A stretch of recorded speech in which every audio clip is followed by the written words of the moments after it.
नमस्कार, स्वागत आप सभी का। आपके साथ मैं हूं पुनीत और आप देख रहे हैं न्यूज़ 18 का डिजिटल प्लेटफॉर्म। एक बार फिर से सोनम और राजा के अपडेट को लेकर मैं आपके सामने हाजिर हूं। इस मामले में अपडेट क्या है, क्या क्या चीज़ें अब तक और नई सामने आई हैं, ये हम आपको बता देते हैं। पुलिस की जांच किस एंगल पर आगे बढ़ रही है। अभी तक सबसे बड़ी बात यह है कि इंदौर पुलिस भी इसमें पूरी तरह से अब इन्वॉल्व हुई है। मेघालय पुलिस तो पूरे मामले की प्राइमरीली जांच कर ही रही है, लेकिन इसमें इंदौर पुलिस भी इन्वॉल्व हुई है। और सबसे बड़ी बात क्या है, सबसे बड़ी बात यह है कि कई पुलिस अधिकारियों का ये मानना है कि ये उनकी लाइफ का सबसे बड़ा और क्रिटिकल केस बनने जा रहा है। और जैसे जैसे जांच आगे बढ़ती जा रही है, ऐसे ऐसे खुलासे या ऐसी ऐसी चीज़ें सामने आ रही हैं कि उसके मल्टीपल डायमेंशन नज़र आ रहे हैं। मतलब कई सारे आयाम हैं, इसमें कई सारे लोग इन्वॉल्व हो सकते हैं, पुलिस को ये भी लग रहा है। और अब केवल सोनम नहीं और केवल राज कुशवाहा नहीं और उसके साथ ही नहीं, बल्कि इसमें अब इसकी जांच का दायरा जो है वो और आगे बढ़ रहा है। मतलब कि कई सारे लोग हैं, जिसमें सोनम के परिवार को लेकर भी अब छानबीन शुरू हो गई है। कुछ हवाले जैसी खबरें भी सामने आई हैं। क्या क्या अपडेट्स हैं मैं आपको जल्दी जल्दी बता देता हूं, क्योंकि बाकी चीज़ें तो नई नई कहानियां जो गढ़ी जा रही हैं सोशल मीडिया पर, वो तो उससे वाकिफ़ आप भी हैं। और आपके दिमाग में भी कई सारे सवाल उठ रहे होंगे कि ये तो इन्वॉल्व नहीं है, वो तो इन्वॉल्व नहीं है, लेकिन कुछ सवाल जो जायज़ हैं वो भी, उसकी भी बात करेंगे। सबसे पहले मैं अपडेट्स आपको बता देता हूं कि सोनम का भाई जो है, यानी कि गोविंद जो है, जो जिसने पोस्टर लगवाए थे मेघालय में और जो लगातार सवाल उठा रहा था, अब सोनम का भाई गोविंद पहुंचा है इंदौर। और सबसे बड़ी बात कि सबसे पहले अपने घर नहीं गया, अपने माता पिता से नहीं मिला, वो सीधे गया राजा रघुवंशी के घर। और राजा रघुवंशी की माँ जो हैं, उनसे लिपटकर बुरी तरह से रोया है, जिसमें सोनम को लेकर उसने कहा है कि आप फिक्र मत करो, आपको कुछ नहीं करना है। अब सोनम ने गलत किया है और उसे फांसी की सज़ा होगी, ये मैं सुनिश्चित करूंगा। मतलब केस में मैं जाऊंगा, अब इस पूरे मामले में मैं कोर्ट जाऊंगा और सारी चीज़ों को आगे बढ़ाऊंगा, ये साफ तौर पर उन्होंने कहा है। जबकि सोनम की सास जो है, उन्होंने कहा है कि हमको भैया पहले मालूम होता तो हम शादी नहीं करते, हमको पहले बता दिया होता। रोते हुए बिलखते हुए ये उन्होंने कहा, और दोनों एक दूसरे से लिपट कर रोए हैं। सबसे बड़ी बात यह है कि राजा रघुवंशी की मां जो हैं, उनको अभी भरोसा है। किस पर भरोसा है? सोनम के भाई पर, गोविंद पर। उन्होंने कहा है कि ये मेरे बेटे जैसा है, जैसा राजा बेटा था, ये भी मेरे बेटे जैसा है और ये नहीं हो सकता। एक दूसरे से परिचित हैं, बड़ा भरोसा और बड़ा सीधा भी बताया है कि गोविंद जो है बहुत सीधा है, बड़ा भरोसा और मेरे बेटे जैसा है। दूसरी तरफ गोविंद ने बहुत सारी बातें की मीडिया से और बहुत सारी चीज़ें जो है वो आपको हम अपडेट बताएंगे। लेकिन इसके बीच एक चीज़ और निकलकर सामने आई है कि क्या राज कुशवाहा को इस मामले में केवल मोहरा बनाया, और राज कुशवाहा जो है क्या वाकई में इस मामले में सोनम का प्रेमी ही है, या फिर कुछ मामला और है और कोई और ही शख्स है जिसका पुलिस अभी तक पता नहीं लगा पाई है। क्यों पता नहीं लगा पाई है?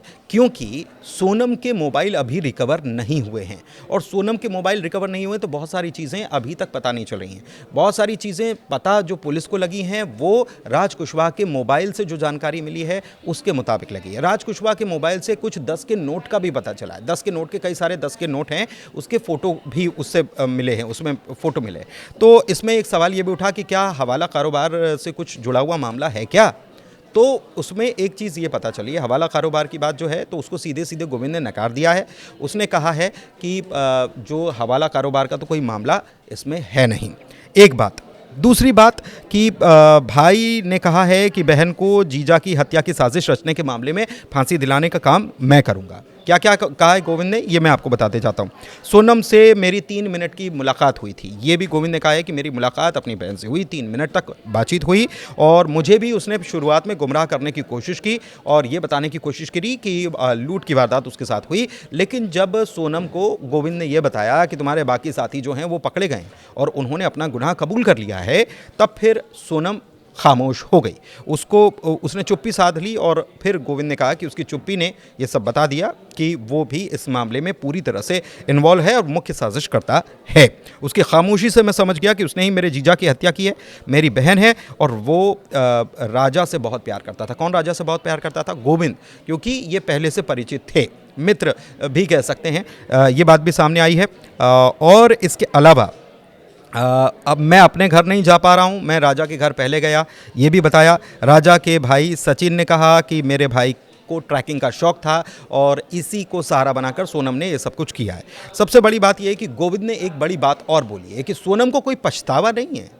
इस घटना को लेकर सोनम को कोई पछतावा नहीं है। एक बात और निकल कर सामने आई है जिसको लेकर अब माफ़ कीजिएगा, राजा जो है उसके भाई सचिन जो हैं उन्होंने कहा है कि सोनम के परिवार वाले जो हैं वो तंत्र मंत्र में कुछ ज़्यादा भरोसा करते थे और बलि दी गई है। बलि कैसे दी गई है ये बात भी पूछी जब गई तो उन्होंने कहा है कि पहले तो कामाख्या मंदिर ले गए क्योंकि वो वहाँ पर तंत्र मंत्र के लिए बड़ा प्रसिद्ध देवी स्थान भी वो माना जाता है, तो वहाँ पर पूजा अर्चना खास तौर पर कराई, सोनम ने कराई, जो इस बात में बड़ा भरोसा रखती थी। और उसके बाद जो हमला भी हुआ तो वो पहले हमला हुआ गर्दन पर, सिर पर हमला किया गया, पीछे से वार किया गया और ये बलि देने जैसा था। इस तरीके से भी इस एंगल को जोड़ा जा रहा है। सचिन की तरफ से जो राजा के भाई हैं उनकी तरफ से ये एंगल इसमें दिया गया है। इसके अलावा एक मामला और सामने आता है कि राज कुशवाहा क्या वाकई में मोहरा है, और एक बात और सामने आई, वो नाम सामने आया जितेंद्र रघुवंशी का, जिनसे सोनम इस शख्स से लगातार संपर्क में थी। ये जितेंद्र रघुवंशी कौन है, उसी के खाते के बारे में भी पता चला है कि उसी का खाता भी इस्तेमाल कर रही थी और यूपीआई जो है सोनम के नाम पर था लेकिन खाता जो है जितेंद्र रघुवंशी का। तो सोनम के भाई गोविंद ने एक और बड़ा खुलासा कर दिया है। उसने बताया है कि ये जो शख्स है जितेंद्र रघुवंशी, ऐसे मैं 3 लोगों को जानता हूं, लेकिन जिस जितेंद्र रघुवंशी की बात हो रही है वो जितेंद्र रघुवंशी मेरी मौसी का लड़का है, हमारे यहाँ काम करता है और हम अपने बिजनेस में उसके खातों का भी इस्तेमाल करते थे। तो ये अपने आप में एक बड़ा क्लू है। उसके खातों का बिजनेस में क्यों इस्तेमाल किया जाता था, वो कर्मचारी के तौर पर काम करता था तो क्यों इस्तेमाल किया जाता था, ये भी एक अपने आप में बड़ा सवाल है। सोनम की पूरी फैमिली अब शक के घेरे में आ गई है, उस मामले को लेकर भी जांच की जा रही है, लेकिन सवाल कुछ अभी भी हैं। मसलन सोनम गाजीपुर गई कैसे, क्योंकि जो राज कुशवाहा के बारे में बताया जा रहा है वो तो कानपुर के पास एक जगह है, वहाँ का वो रहने वाला है और वो काफ़ी वक्त से तो इंदौर में ही रह रहा था। तो उसको गाज़ीपुर की जानकारी थी या फिर कोई और शख्स है, सवाल ये भी उठ रहा है कि क्या कोई और शख्स है जिसने ये पूरी प्लानिंग की और जो अभी पूरी फ्रेम से गायब ही है। पुलिस इस मामले पर निश्चित रूप से इस थ्योरी पर भी काम कर रही है। इसलिए मैंने कहा कि इंदौर पुलिस के लिए सबसे बड़ा और सबसे पेचीदा केस अब तक का ये रहने वाला है, कई अधिकारियों के लिए जिन्होंने अपनी ज़िंदगी में शायद ऐसा केस ना देखा हो। क्योंकि ये भी कहा जा रहा है कि अभी जब इसकी पूरी परतें खुलेंगी, पूरा केस जब खुलेगा ना, तो इसमें ऐसी ऐसी चीज़ें सामने आएंगी कि शायद रिश्तों पर से ही भरोसा उठ जाए। ये भी बातें कही जा रही हैं। हालांकि अभी चीज़ें और सामने आनी हैं। इसके अलावा सोनम की बात करें तो सोनम ने अपने भाई को फ़ोन किया। ये भी कहा गया कि एक ढाबे वाले को फ़ोन किया, ढाबे वाले से कहा कि भैया फ़ोन दो, मुझे बात करनी है। ढाबे वाले ने अपना फ़ोन दिया, ढाबे वाले के फ़ोन से उसने अपने भाई को बात की और उसने अपने भाई को बताया कि वो यहाँ मौजूद है। फिर सवाल ये है कि सोनम गाज़ीपुर गई तो कैसे गई, बगैर फ़ोन के क्या वो जा सकती थी? क्योंकि इतनी बड़ी उसने वारदात अंजाम दी तो वो किसी न किसी से तो कांटेक्ट में रही होगी। फिर क्या सोनम को जब उसे लगा, जब उसने भाई को फ़ोन किया, तो क्या सोनम को इस बात की खबर पहले ही लग चुकी थी कि उसके साथ जो लोग इन्वॉल्व थे वो गिरफ्तार किए जा चुके हैं? क्योंकि टाइमलाइन यही कहती है कि दोनों, मतलब ये चारों पाँचों लोग जो पकड़े गए हैं, ये बिल्कुल समय, इनका अंतराल बहुत कम है। तो क्या सोनम को पहले खबर लग गई थी, इसलिए उसको लगा कि वो फंस गई और इसलिए उसने अपने भाई को फ़ोन करके गुमराह करने की कोशिश की, या कोई और व्यक्ति उसके साथ था जो अभी पूरी पिक्चर से गायब है? परिवार के ऊपर शक गहराया है। एक बात ये भी निकलकर सामने आई है, राजा की मां ने गोविंद को माफ़ कर दिया है और राजा की तरह मेरा भी वो बेटा है गोविंद, ये राजा की मां ने कहा है।